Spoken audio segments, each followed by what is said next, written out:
Welcome to the Transformative Pathways Podcast with your host, Jason Doby. Join Jason as he explores the many ways to unlock personal growth, mindfulness, and spiritual transformation. So now, please welcome the host of Transformative Pathways, Jason Doby.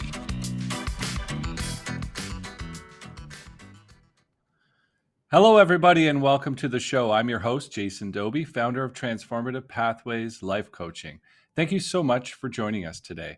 Today, I'll be discussing freedom from alcohol, breaking limiting beliefs, and building a productive, sober life with our guest, Mr. Carlos Valencia, who's joining us today from North Carolina. Carlos spent 20 years climbing the corporate ladder in accounting and finance, achieving significant success, particularly after quitting drinking. Yet despite his accomplishments, he found himself feeling empty and burnt out. Just last year, he was ready to walk away from corporate life, but felt trapped knowing his wife was about to leave her job as well. Then fate stepped in and Carlos was laid off with a severance package, giving him the opportunity to finally pursue his true calling. Carlos, welcome to the show, my friend. Thank you so much for being here today, man. Hey, pleasure to be here. Thanks for having me, Jason. Looking forward to it. Awesome, man. All right, I guess to start things off, Carlos, do you want to tell us a little bit about yourself and your personal journey with alcohol? Yeah, absolutely. So it was approximately, it's been over 8 years. I was sitting in a holding cell, man, which was not uncommon for me. I'm sitting there, but this was a little bit uncommon in the fact that I had basically, when I came to from being blackout drunk, I'm sitting in my car. All I can smell are like the airbags. It's dark. I'm like, fuck, like my life's over. Right. And I'm sorry, I didn't even verify with you if I could cuss or not. But Oh, yeah. like in that moment, I'm just like, my life's over. My life's over. My life's over. So I'm saying this over and over. I'm calling my wife like, hey, I don't know what's going to happen to me. I don't know where this is going. But, I'm sitting there in a holding cell after this whole situation, and I got my head in my hands and just like, my life's over.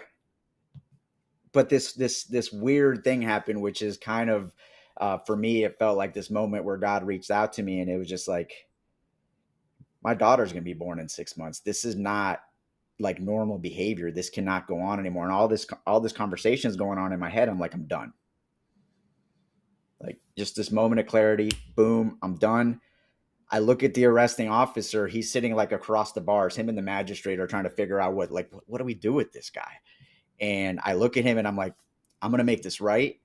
And there was this weird like moment of clarity. It didn't make any sense, like that it was coming out of his mouth. Even the way he said it, it was strange, but it was just like, I know you will. And so after that, I was like determined, like that's it. And that was the last day I drank, was that night. To your point, like what you were talking about in the intro, getting sober was really only like step number one. There was all this underlying trauma, all these underlying limiting beliefs, all these like issues that were still unaddressed. Like, okay, great. You got the DUI, you had to change your life, you stopped drinking. Now what? And so that was really like 5 years of that process until recently. And that's when I started realizing, hey, maybe sobriety alone is not enough. So that's when I started really going into the personal development piece of it and trying to understand where these limiting beliefs came from, where this trauma was coming from. I don't know if you want me to jump right into my whole story, because about 5 years. Yeah, about 5 years ago, I had another traumatic experience, if you will. And I was, so I'm sitting at work, just a normal day. It's like February, and the HR manager comes in. I mean, I guess it's related. So the HR manager comes in, and me and him got along pretty well always. And he was like, hey, there's 2 guys to see you up front. And so I walked up. While we're walking up to the building, to the front of the building, there's like these glass doors, right? And I see the guys and I'm like, hey, do I know these guys? He's like, I don't think so. It was just another like surreal moment in the surreal moments I've been having over the past 8 years.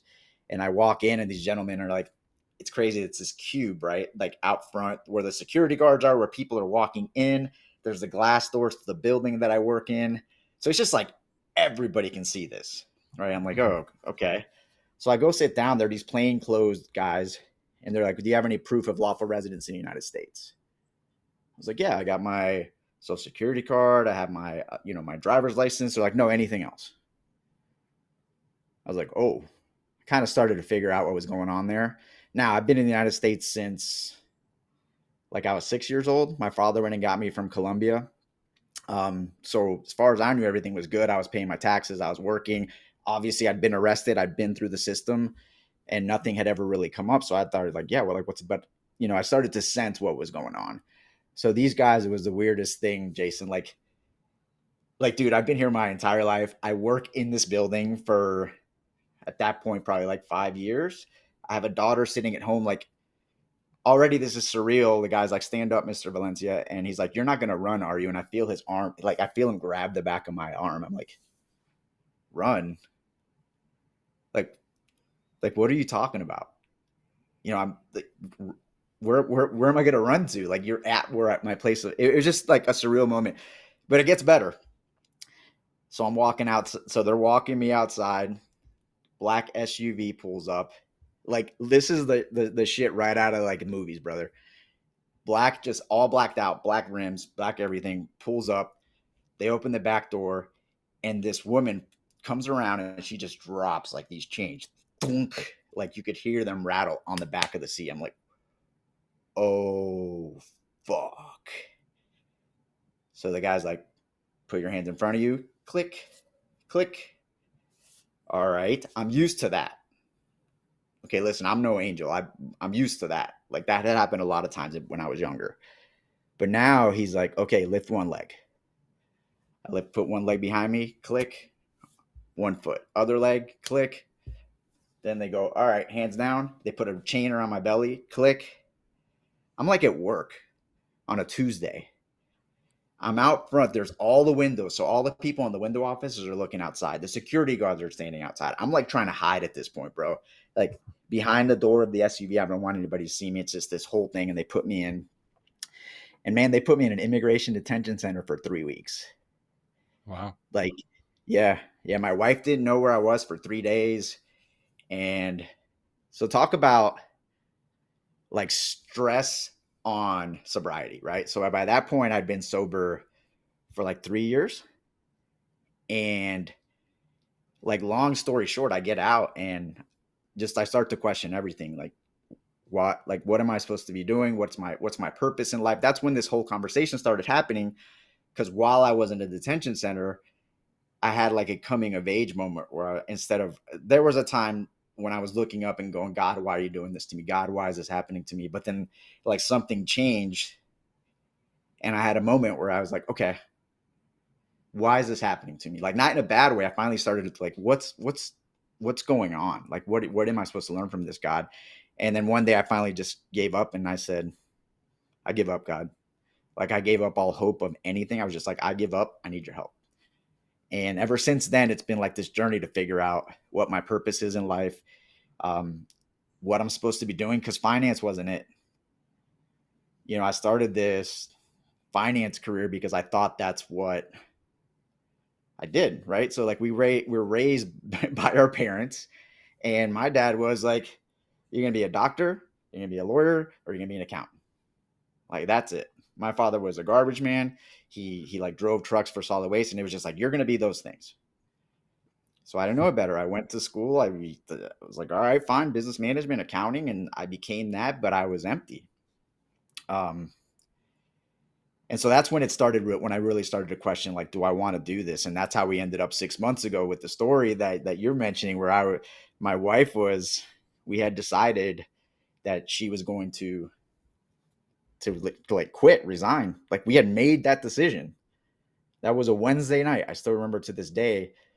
We had her do like a pros and cons list. And we weighed it all out. I'm like, it's not worth the cons, and we can do this. Like, what's the worst case scenario? We were in. But meanwhile, I was struggling with my own like issues too, right? But I'm trying to like be the man. Like, be the man, be the provider, step in, step up. So I was like, all right, cool. Like, let's do it. You resign. That's going to make our lives better. But meanwhile, I'm dying inside. Like, I had the day before, that same day, that Wednesday, my boss was like, where were you at lunch? I'm like, I'm a director at this point, Jason. Like, I don't have people asking me where I am at lunch. I don't have people asking me but we have a new person come in, like executive management. And she's like, I need to be able to see all your meetings because you have so many private. And I was like, what is happening? Right. So I'm feeling micromanaged which for me, one of the main drivers for me and something that gives me energy is autonomy. And this was being taken away from me. So I was feeling suffocated. And I remember that morning she had put a meeting invite on there and it said status update. All right. So in my mind, I'm like, this bitch is going to give me another like micromanagement thing. I'm going to quit. Like, that's like, boom, instant thought. And then I'm like, no, I can't. And I had this like heaviness, dude. I've been doing meditation for like 4 years at this point, breath work, all this stuff. Like, I prided myself on being able to control like my emotions and to control my breath and my physiology. And I felt like almost hyperventilating. I felt like my chest was just tight and just everything was heavy, but there was nothing I could do. Like, my wife's literally getting ready to resign. That makes me the only breadwinner. And I'm just lost. So I kind of trudge along in the day, and here comes the meeting. I walk into the office and I see my boss, and then I see an HR person. I'm like, okay, I guess I see where this is going. So it's like traumatic but laughable at the same point, because as you can imagine, with the DUI, with the immigration thing, with all these things, like all this trauma that I've had, like at this point, I'm just like, okay, well, here we go again. Let's see what's going on. And I hear my boss saying something along the lines of, "Oh, we're going to let you go because of this, these, like the lack of reporting, and then your association with the business partner." And then all I'm just hearing is like, wah, wah. Like, I have no idea what she's saying anymore. And the HR person, because I'm just like, what am I going to do? And the HR person pulls out this packet and she's like, here's your severance package. And this like grin comes across my face, Jason, and I'm just like, he's doing it again. Like, God, in this weird way, pushes me, right? And I think he does it for all of us. He pushed me, and he's just like, you are miserable here. You know there's more meant for you, but you won't do it because you're scared. You won't do it because you have fear. You won't do it because you worry. So you're out. Go. And that's where I was 6-7 months ago. And God said, go. And here I am, leading men. Wow. Well, that's incredible. It's amazing how sometimes things just will work out.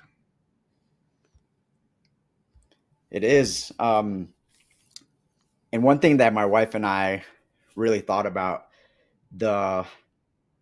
when I got out of the immigration detention center, like you would think like, hey, we're home free, cool, like it's all set. But I was unemployed for 2 years after that, waiting for my green card to come in.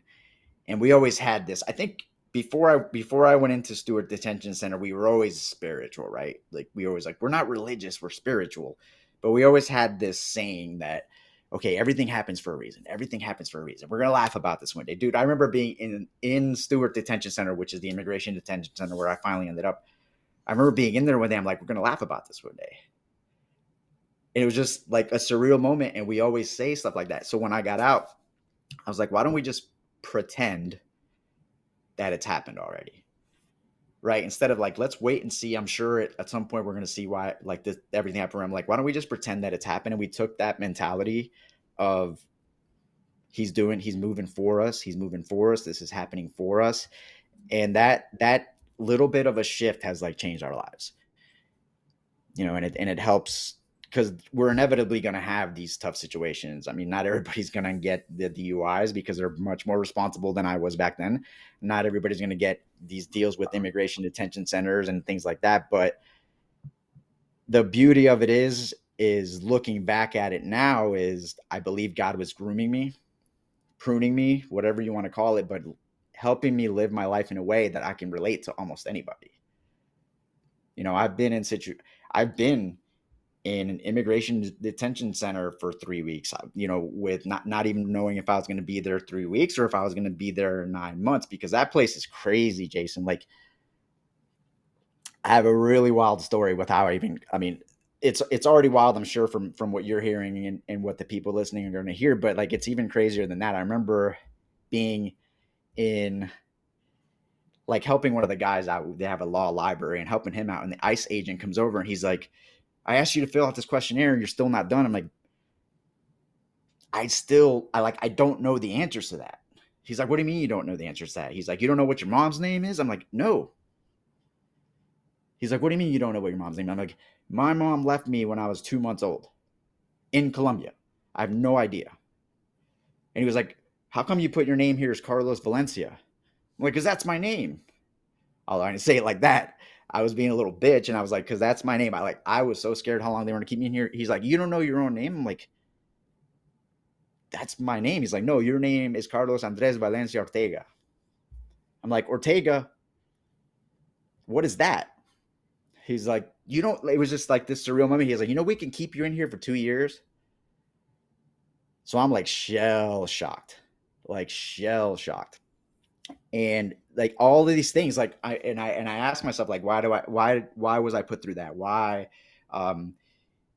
does my life play out the way it does? Because I've gone through that, but then I've also seen very, like, lots of prosperity in my life. Like, before this layoff, I was making approximately $250,000 a year. So I go from being in jail to making $250,000 a year.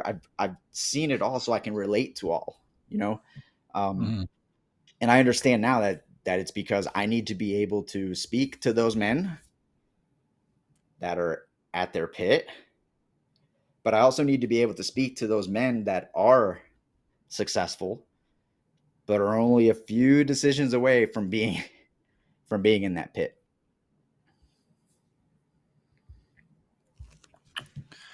Yeah, that's great, man. And what you said earlier about quitting drinking, I know when I first quit drinking the first time, it took me a long time until I felt good again after it. And I remember thinking, like, what the hell is going on here? I'm supposed to be waking up feeling good every morning now that I'm not drinking and having a hangover. So I'm curious, what was your experience with that? Like, when you first got sober, like, how long did it take you until you started kind of feeling good again after that? Yeah, that's a great question. And I had like almost like a false summit, if you will. I remember it was like Cinco de Mayo. So there was like this evolution. Cinco de Mayo. So I had that DUI that was on like December 5th. So Cinco de Mayo would have been, fuzzy math, like 5 or 6 months later. And I was feeling confident. I wasn't like feeling great, but I had this confidence in me that, like, okay, I can do this. Everything's going to be okay. And we went to this Mexican restaurant, which was probably a bad idea on Cinco de Mayo. And there's obviously a long wait. And I just see people walking by with margaritas. They're walking by with, like, just freaking, trays full of Coronas. And like, Corona was my thing. And I'm just like, okay. And we're waiting. And I'm like, we got to go. And my wife, my fiance at the time, she knew. She's like, okay, like, let's go. Like, I felt so uncomfortable and I felt so overwhelmed, like, out of control. And I started to realize then that okay, I don't have this thing under control, but then it also made me really realize that I wasn't fulfilled, right? Because for me, true freedom and like true sobriety, where you're not in this one day at a time, every day's a battle. Like, when I hear people say that, and listen, I get it. So I was there, like, I was in that conversation for years, but it wasn't until I felt like that I was able to deal with this trauma and deal with the limiting beliefs and create like a life that I wasn't trying to escape from, that I was finally free. And that's going to sound different for a lot of people, right? Because that's going to feel different for a lot of people. So like for me, I was sober for 3 years, right? So I was doing good in my career. I no longer had to do all of the stuff that goes with like getting a DUI and there being an accident. So, dude, I was getting in the car and like having to blow in this breathalyzer thing and like pull over to do it while it'd go off while I was driving and I'd have to pull over. I was hiding in the parking lot because I had to do the breathalyzer thing. So I had got past that. I had paid off the bills. I'm like, okay, it's over. But to your point, it wasn't over. It wasn't like suddenly, ooh, I'm magically fulfilled and I don't need to drink again. Like, no, all that stuff was still there. It wasn't until like I got out of Stewart Detention Center again. Like, I think God throws these things in our lives and we can take it both ways. I could have sat there and God, why are you doing this to me? Now I have no money coming in. Now, I lost my job. It was, now I don't know if I'm going to get deported back to Colombia. I had all these things going and I could have drank and I'm like, no. And I had also made a promise to God while I was in jail. I was like, God, if you get me, and I know better than to make promises to God now, like everybody don't do that. But I said, I'm going to go to church every day, every weekend. I'm going to pray every day. I'm going to stay sober. Like I have the piece of paper because I took it with me when I left there, like this letter that I wrote to God. Sorry, man. It just it takes me back to like when I first talked to God, and I was like, God, please get me out of here. Like I'm going to do all these things. I'm going to be a better man. So it felt like betrayal if I didn't become that better man. So part of that was I decided I'm going to figure out what's wrong with me. So I spent like all the time I possibly could reading books. And I know it sounds silly, but like I was listening to Tim Ferriss like podcast at the time and Dave Asprey. So they're big in like the productivity game and all this. And I was like, what books are they recommending? So I found like top 100 books by both these guys by Amazon. I ordered all of them on eBay. And I was broke, like no money coming in, pulled money out of my 401k because I was unemployed, right? But I told myself I was going to do this, so I did it. I ordered them all on eBay because they were like $1.50. Like these books you're getting there are awful. I mean, bookworms are a thing apparently. I was getting some of these books, they had holes in them. Like what the fuck? And I figured like there's literally bugs that eat through the paper. But I didn't care, man. I was devouring these books just like those bugs were, right? I was listening to every podcast I could. I took what little money I had and put it into like online on-demand learning from Mind Valley and stuff, how to understand your brain, how to understand your limiting beliefs, how to understand trauma, and go in there and doing like all these self-hypnosis. And I started meditating and I'm like, I'm going to figure this out. And then one day, boom. Like I finally understood and finally got rid of that trauma. Like kudos to my buddy Eduardo, but we did a guided meditation. It was like the fourth time he did it. And I finally understood where all of this pain was coming from, where all of this suffering was coming from. And I just had this feeling that I wasn't enough, that like I wasn't worthy of prosperity, that I wasn't worthy of being loved, to be honest with you. Like I couldn't understand how my wife could love me. I couldn't understand how my daughter could love me. I mean, going back to the conversation we were having earlier, my mother left me when I was like a baby. So for me, especially having my daughter, like it was beautiful in that it helped me like understand what true love was. And like that was my life. And that's the reason I quit drinking. Like I said, when I was sitting in that holding cell, I'm like, I'm going to do it for her. But then it also brought up all these other feelings of, why did my mother leave me? If she loved me like this, why did she leave me?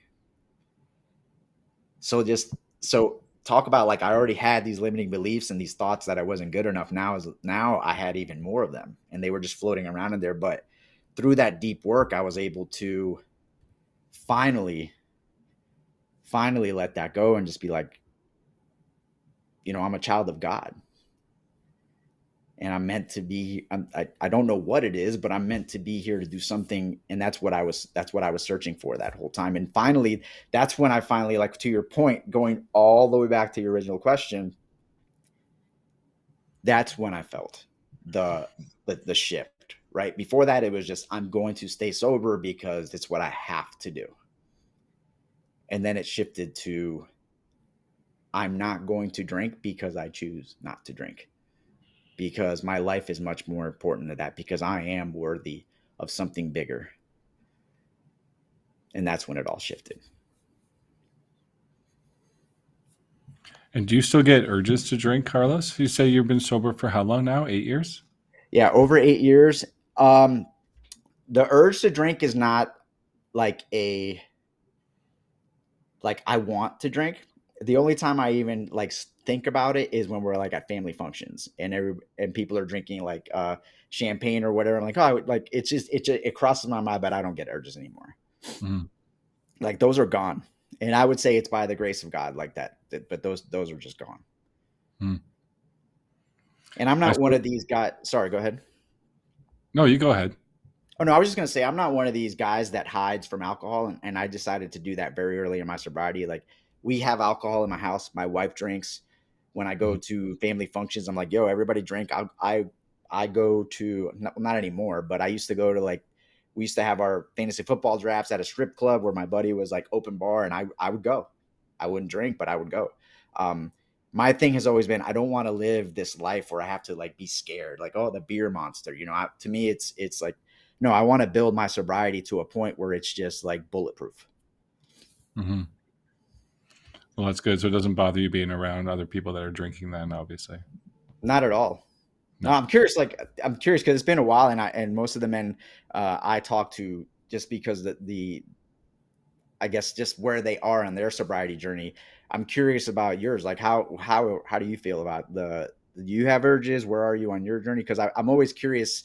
I'm either dealing with guys that haven't drank in like years and years, or dealing with guys that are struggling with it currently and trying to find that first, like, week or month of sobriety. Yeah. I was 6 years in September, and I first quit maybe 12 years ago. I first quit, but I fell off the wagon a few times. But I get urges sometimes, but not crazy. It's just like a split-second urge, and then I can feel it like in my blood and my body. And I always find that the change of the season is always a big one for me. So like the beginning of spring, the beginning of summer, the beginning of winter, when everything reminds you of drinking. Yeah. And feelings is another one too, when you're super excited about something or you're super pissed off about something, because every feeling is a good reason to drink. Anything could be a reason to drink.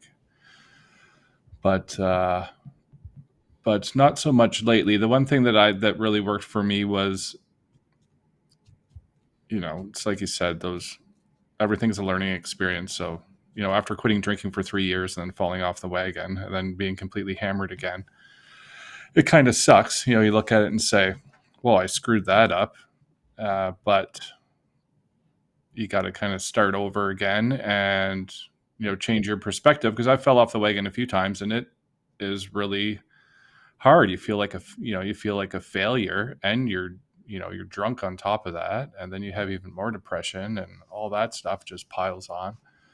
But I think from those times, looking back now, I look at it as a learning experience now. So all those times I fell off the wagon would have been a learning experience for when, the urge comes again. I can look at those times and say, okay, how did that work out for me last time? Well, I started drinking again, and then I was getting hammered every day, and then I was doing all this stupid stuff. And so that's kind of my motivation. I used to know this guy, and he used to always say, just play the story through. Mm-hmm. So if I'm going to go get drunk, or if I'm going to go do whatever, then what's going to happen? Then what's going to happen? Then what's going to happen? So that usually stops me. Once I kind of play the story through, it's it's not really worth it. And, the big thing for me, like I grew up, my family used to drink a lot, and I grew up around a lot of alcohol. And, that was a big thing for me when I quit drinking before my first daughter was born. But that was, kind of a big thing for me is I don't want, my kids have never seen me drunk, and they never will see me drunk. So that's kind of a big thing for me. Love that. Yeah. Yeah. And now I'm the alcohol-free dad who's always telling them all the negative stuff about alcohol. So I'm brainwashing them now. So we'll see what happens when they grow up. But That's a good kind of brainwashing, though. but I know they're gonna experiment with alcohol, and they're gonna do their thing when they grow up, and they're gonna have to learn for themselves. So just so you don't think I'm being a rude ass, I'm taking notes over here about what I'm going to ask, like, because you make so many good points. One of the points that you made, and it's this idea of continuous sobriety that I really struggle with when it comes like to the sobriety community, especially like AA. Mhm. And I was in AA, so like when people listen to this podcast, or when people see my advertising, or when people like join my group or whatever, they're always like, "Oh, why are you bashing AA? Like, you don't know anything about AA." I'm like, "Oh, I know about AA. Like, I was the GSR for my group here. GSR for those the AA folks, they know. But for the people that don't know, GSR is like the general service rep, which means I was representing my home group, which is the group that I went to every week. I eventually even became the treasurer for the entire district, which was like all the home groups. I was the treasurer for that. So like for my entire city, county. So I know. So I don't want to hear about, like, you don't know. I know. But they have these things, right? So and continuous sobriety being one of them. Like if you fall off the wagon, now all of a sudden you start at zero. Why? Why would we go and like say all that stuff you did was for naught? Of course it wasn't. That was like phenomenal. Like somebody who went 365 days or 364 days, and on day 365 they made a mistake. Like that's 99.7% or something like that. Last time I did the math, that's badass. Like, okay, you made a mistake. Like, let's move forward. I've never been a fan of that philosophy. It's like, just make it part of your life. And just like, I go to the gym all the time. If I miss a workout and it was planned for that day, I feel bad, but I'm not just going to stop going to the gym. Right. Mhm. We can't throw the baby out with the bathwater. But another great point you made, and this is a big one for me, and it's this idea of, so when I say, hey, I don't get any urges, this isn't like, oh, like, look at this guy, oh my gosh, he must poop rainbows. No, I was replacing it, right? So I wasn't drinking, great, but like for those first 3 to 4 years, it was something else. We'd go out golfing, right? And I wouldn't drink beers, but I would drink like 5 Red Bulls, the big ones, Jeez. right? So it's like I'm gonna get lit. Like we're gonna have fun, right? I did this interesting thing where I was going to be the guy like that, the parts I liked about drinking. So I'm now officially a big hugger. I was always a big hugger only when I drank, and I used to speak loud, and I used to use my hands like I'm doing right now. And I'm like, I like that. I think that's the fun Carlos that used to come out. So I decided like I'm gonna do all those things. But part of that originally was like I'm gonna drink Red Bull, get hyped. Now I don't need it as much, but it was like this thing that like this persona that I was like, that's me. Like the first few drinks, but then after that it becomes like deep dark Carlos that comes home and like drinks whiskey on the couch by himself in the dark, which that's the guy I was trying to avoid.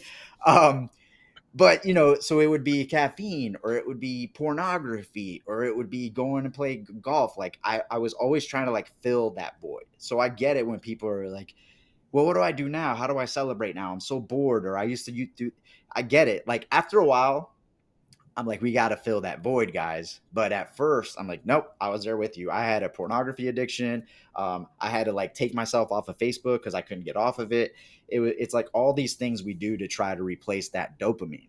Mhm. So I just like have been on this quest to try to regulate my dopamine and just like get it back to a position where, hey, I don't have to have 5 Red Bulls to feel alive. I can go outside and look at the sun or watch my daughter dance, and that gives me like a normal human being that gives me like joy and excitement to see to see these things. But that takes time, especially if we've been drinking for decades. Mm-hmm. Yeah, I was kind of similar. When I first quit drinking, first I lost 60 pounds, and then I Oh, gained amazing. yeah, but everyone thought I was like dying. Everyone thought I was sick.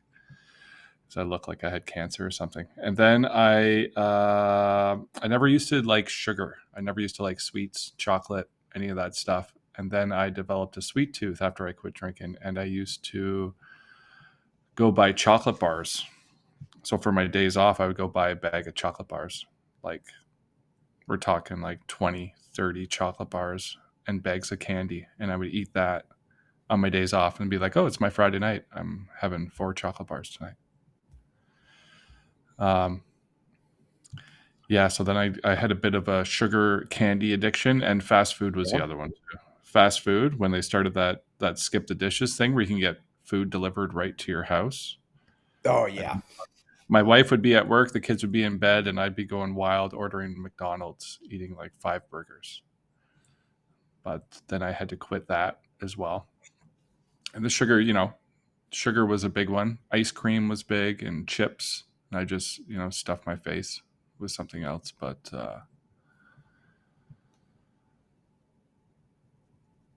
yeah, It's filling that hole, right? So yeah, yeah. it's when my tip of the spear, if you will, like when I'm talking to guys about my coaching program, like the ones I relate to the best, obviously, are guys that are struggling with alcoholism.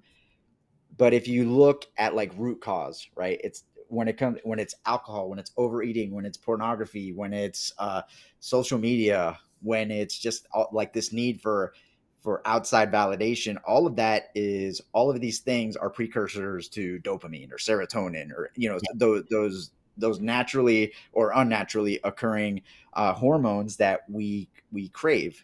I would venture to say that if you do that long enough, I know for me that was the case. Like once I got alcohol, and you went through the same thing, and once I cut alcohol out, like my system just went, like I felt this vertigo feeling for probably a few weeks, and then after that, it wasn't like vertigo where I like was depressed, but I wasn't normal, like not Mhm. for a while.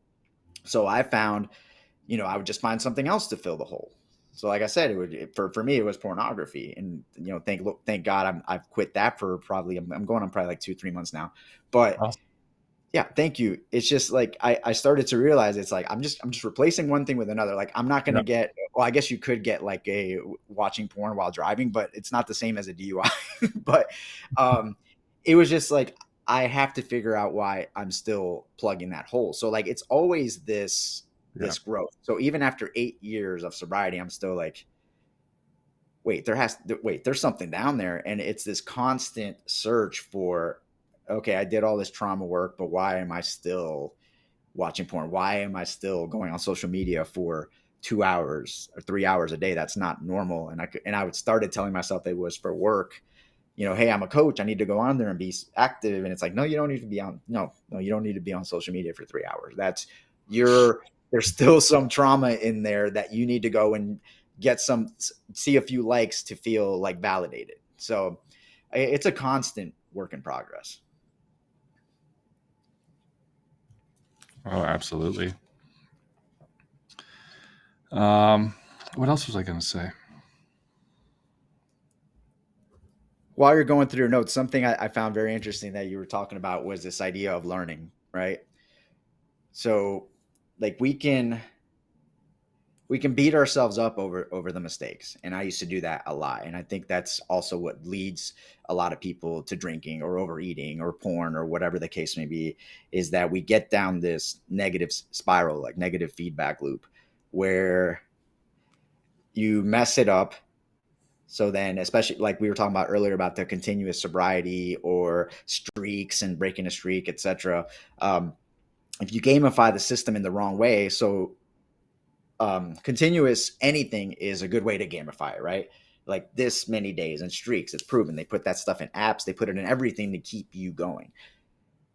But if you play the game in the wrong way, it could also be demoralizing, right? So like a breaking of a streak, then it's like you feel shame and you can't get that back, and you threw all that time away. So you do it again and you do it again and you do it again. And next thing you're on it's 6 months later and you're like, holy shit, all that work I did to get myself here over 365 days. Now I've spent the last 6 months unwinding all that and I almost got to start over. So, your idea, that's something that I do a lot with my guys. I'm like, they're like, oh no, I had a relapse day. I'm like, well, what did you learn?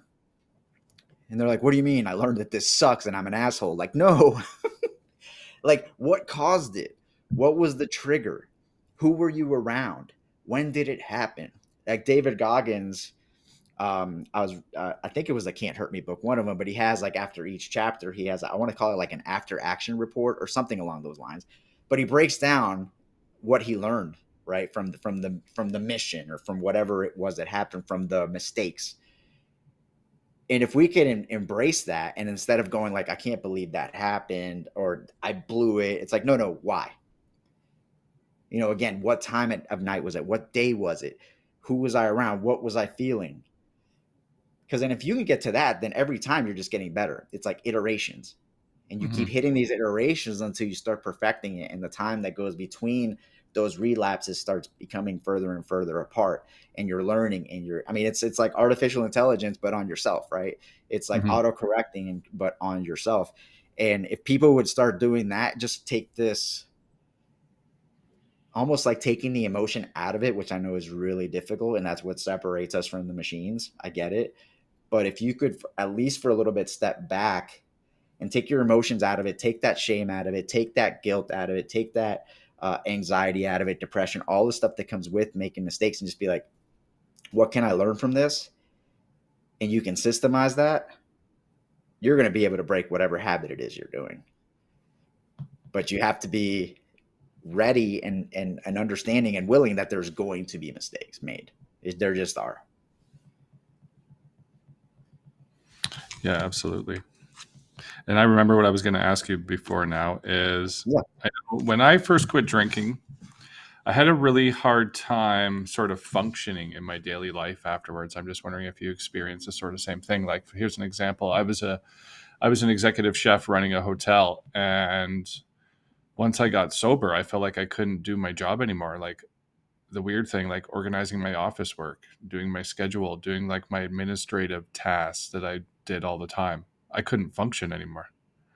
And it's like I had to retrain my brain how to do that stuff, and it took me like a couple of years. I'm just wondering if you experienced anything along those lines. I was very fortunate to not experience anything too extreme on that. Like I would say I had a couple weeks, like when I was talking about that vertigo feeling, which was really bizarre. Like when it's probably likely that it was depression because my dopamine was so low. So I went through that process of like dealing with the down regulation of my dopamine and giving it enough time to recover. But I was also doing all of these things because prior to that, I had spent probably 5 years studying like the human system and biohacking. So the amount of time I've been in the biohacking world and the personal development world, like to try to improve the way I worked, the way I showed up, for anything, was I already had that background. Like I remember when my daughter was being born, this is how extreme I was with this stuff, like the biohacking stuff. I bought these like Fisher Wallace electromagnetic things that you would put on your head. You put like two anyways, I won't get into it because I don't want anybody doing it, but it was just like this whole idea of how to regulate your system to be able to function with very little sleep. I knew a lot about supplementation. I knew a lot about like things you could do to naturally increase dopamine again. So as soon as I stopped with the drinking, I got heavy into all that stuff. So like that, my vitamins, my working out, like sunlight exposure, doing other things that would naturally increase my dopamine. So I was lucky to have already kind of like that knowledge underneath my belt. And another thing, kind of talking about what we were talking about earlier, is I kind of made a decision very early on that I was going to continue to do the things that I enjoyed, obviously with my sobriety in mind. So I would schedule out these little like these little exposures, right? Like micro exposures to these situations, which oddly enough created an excitement, which is kind of what's missing. I would imagine in that brain fog, it's because you're not getting those like those bursts of dopamine and burst of those hormones into your system. So I was creating environments and creating an environment even internally where that was being created. And a lot of that was like when people would go out on, Thursday nights for happy hour and stuff like that, I would go on the drive to work. So again, using my system. So I would play like music, like my gym music, right? Like just intense stuff and start getting myself hyped up. So releasing dopamine. I'd look in the rearview mirror, Tony Robbins stuff, like yes, yes, yes, like getting yourself primed. So I would prime myself in the mirror, drink a Red Bull, and then I'd go. So I'm just loaded with dopamine, right? As far as I could produce at that point without alcohol, right? So then I'd go into these situations and I'd have like a timer. I'm like 5 minutes. All right, let's go 5 minutes today. And then if I got 5 minutes that day, or if I couldn't, I'm like, all right, I'll get 5 minutes next time. And I would go and like we were talking about earlier, like I'd hug everybody, like, yo, what's up? And start hugging and be like, how's everybody doing? Let's go. Look who's playing. Like this whole act, bro. Like I love football and I love my friends, but that was not me. But I'm like, I'm doing this. So I would just create this environment where I was getting dopamine and where I wasn't feeling like I was alone and where I wasn't feeling like I was missing out. And then I'd be like, oh, look at the time. I got to work out tomorrow. See you. Boom, boom, bounce. And then next time it'd be 6 minutes and then 7 minutes and then 10 minutes. And I'd get to the point where I'm like, all right, my dopamine's starting to come down. Like I'm starting to like get this anxiety and get this worry again. Like that stuff that you feel and that everyone feels, that I was feeling too. Like when you first stopped drinking, I'm like, all right, that's coming back in. So I would eventually start going to like the bathroom, and people think I'm a fucking psychopath, I'm sure, but I'm like doing it in the bathroom too. I'm like, all right, yes, yes, yes. And then I'd go back out and be that same guy for like another 5 minutes, drink another Red Bull. And then what the beauty of it is though, is eventually through kind of like that programming, I'm that guy. Like I became that guy again. Like now everybody's like, you're not going to hug us. Like when I get there, cause you can tell right now, like this energy was not natural for me at first. It came over time of me like dealing with, cause I'm an introvert, like, but dealing with how do I create an environment where I can be like this. And trust me, after this call, like I'm going to need a 2-hour nap to recover because it does take energy for me to get into this state. But being able to do that helped a lot early in sobriety and in sobriety now. Wow, that's amazing. Appreciate that. Yeah, that would have been super helpful. I wish I knew that a few years ago. Let's remember one thing I thought of. I remember when I first quit drinking, I felt like I had this is kind of weird to say it out loud, but I'm going to say it anyways. I felt like I had nothing to live for anymore, nothing to look forward to, nothing to make me happy. And that's bad, man. Like this was before my kids were born, but like I had a great life. But I just remember that feeling of like, hey, what's the point of life now? That's pretty fucked up thinking about it now. Like, what's the purpose of living now if I can't drink? Seems kind of silly to say now, but that was definitely my reality. No, and I appreciate that you're willing to have that conversation and that you're willing to open up like that, because a lot of people need to hear that. Because I still have that. Like it's not even an alcohol thing. It's just like, I think that's the human condition, right? Because generally speaking, I can't speak for women. I just can't, right? Because I'm not a woman. But as a man, there is this